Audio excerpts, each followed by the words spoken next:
you're wondering how to remove your tap, refit your tap, or how to lubricate your seal, you're in the right place.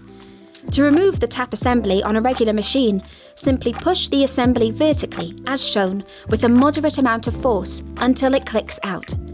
Inspect, and if necessary, replace the tap sealing plug, applying a small amount of lubricant to the surface and edges.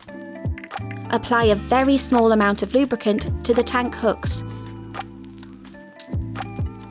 Line up the tank vertically and push it into the hooks.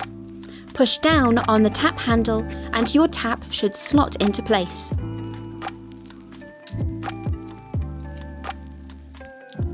Thanks for watching.